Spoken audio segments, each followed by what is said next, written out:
প্রতিদিন আমাদের জীবনে নানা ঘটনা ঘটে।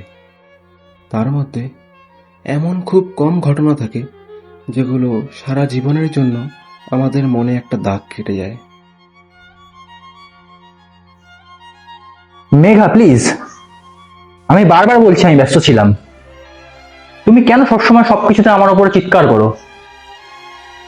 অর্ক, আমি চিৎকার করছি না, আমি চাইছি তুমি আমাকে একটু সময় দাও।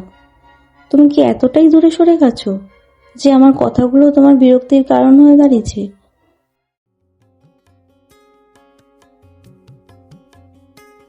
দাদা, গার্লফ্রেন্ডের সঙ্গে ঝামেলা? কে আপনি? আমি একজন পথচারী, এখানেই থাকি। আপনার আওয়াজটা অনেক দূর থেকে শোনা যাচ্ছিল, তাই ভাবলাম একবার আসি।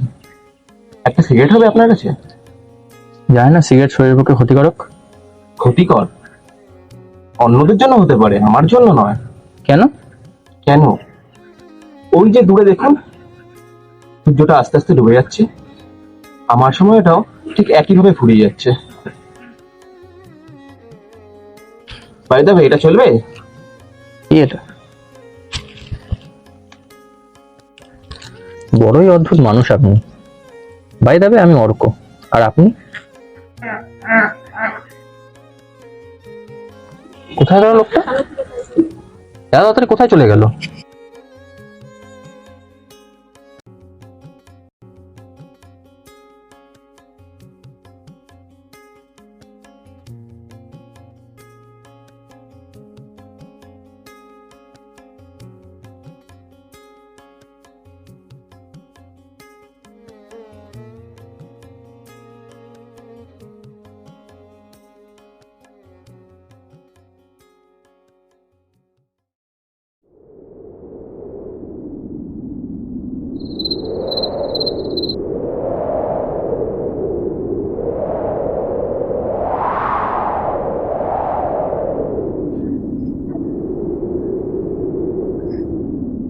মনে হচ্ছে বৃষ্টি হবে, ভালোই মেঘ করেছে।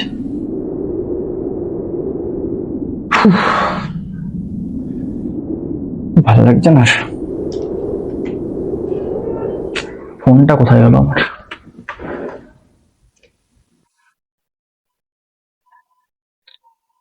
ডায়েরিটা এখানে।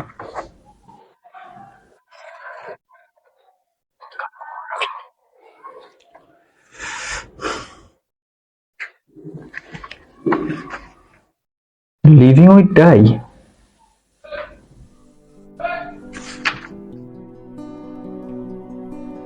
আমি বিক্রম, 22-3 চৌরঙ্গিপাড়া লেনে আমি থাকি। এটা আমারই গল্প, লিভিং উইথ ডাই। আজ 21শে মার্চ।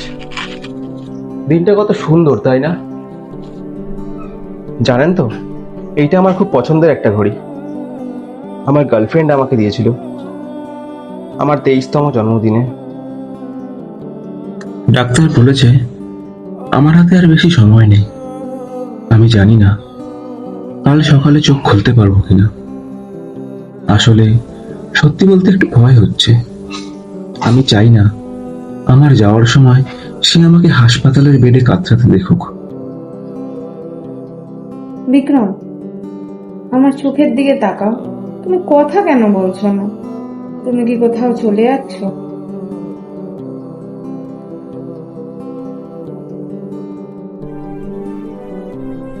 মৃত্যু যখন নিশ্চিত, তখন ভালোবাসার মানুষটিকে আড়াল করাই কি সবচেয়ে বড় ভালোবাসা নয়? আর কেই বা চায় তার ভালোবাসার মানুষটিকে এইভাবে হারাতে? যা, শেষ হয়ে গেল। এর পরের গল্পটা? এর পরে কি হলো? জানতেই হবে এর পরে কি হলো।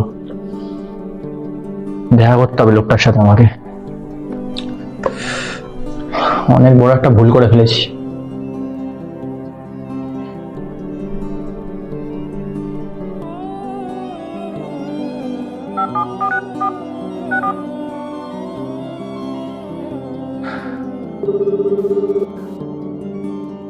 হ্যালো। এখন ফোন করছো যে? আবার ঝগড়া করবে বুঝি? না রে, ঝগড়া করার জন্য ফোন করিনি আমি। আমি নিজের ভুলটা বুঝতে পেরেছি। একটা বার আমার সাথে দেখা করবি? অনেক কথা হয় তোর সাথে। প্লিজ।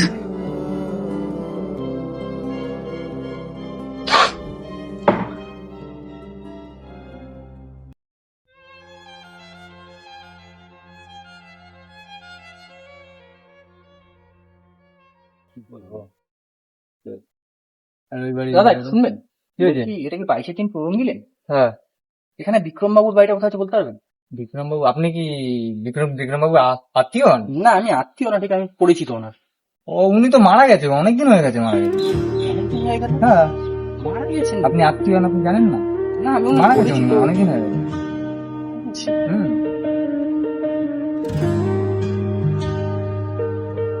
ডায়েরিটা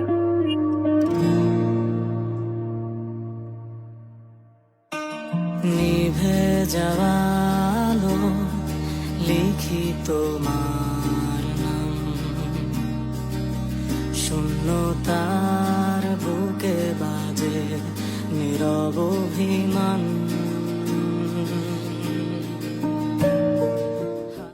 গল্পটা লোকটার সাথেই শেষ হয়ে গেল, আর জানা হলো না আগে কি হলো, কি বা ছিল পরিণতি। আমরা হয়তো তাকেই সবচাইতে বেশি ভালোবাসি যাকে কখনো পাবো না, আর এভাবেই অনেক সময় আমরা সত্যিকারের ভালোবাসাটা বুঝতেই পারি না, আবার কখনো সেটা পেলেও হারিয়ে ফেলি ছোট্ট কিছু ভুলের কারণে। তাই ভালোবাসায় বিশ্বাস রাখুন, অভিমান নয়, কারণ সময়টা তো অনিশ্চিত।